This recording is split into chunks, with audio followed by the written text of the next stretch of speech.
Shalom everyone, I am Priya, a student of the Holy Torah at ACTC Seminary. ప్రియమైన స్నేహితులారా, ఈ వారం తోరా గ్రంథమునందు రెండవ పర్ష నోక్ అనగా విశ్రాంతి లేదా ఓదార్పు అని అర్థం.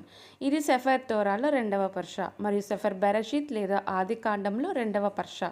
ఈ పర్ష యొక్క మూడవ అలియా వాక్య భాగములు బెరషీత్ 7వ అధ్యాయం 17వ వచనం నుండి 8వ అధ్యాయం 14వ వచనం వరకు.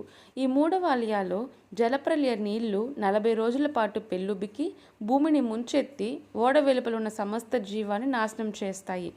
నీళ్లు 150 రోజుల పాటు ఆధిపత్యం చెలాయిస్తాయి.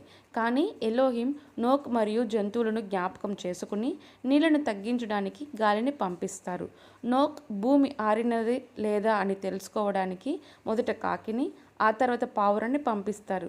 పావురం చివరికి ఒక ఆలివ్ ఆకుతో తిరిగి వస్తుంది. నీళ్లు తగ్గుతున్నాయని సూచిస్తుంది. నోక్ 601వ సంవత్సరాల వయసులో ఉన్నప్పుడు భూమి ఆరడం ప్రారంభమవుతుంది. ఈ భాగం నోక్ను కాపాడిన ఎలోహిం యొక్క కరుణను మరియు జలప్రలయం తర్వాత భూమి యొక్క క్రమంగా పునరుద్ధరణను నొక్కి చెప్తుంది. ప్రియమైన స్నేహితులారా, మరిన్ని తోరా పాఠాల కోసం మా యూట్యూబ్ ఛానల్ను సబ్స్క్రైబ్ చేయండి. షలోమ్ లెహిత్రో.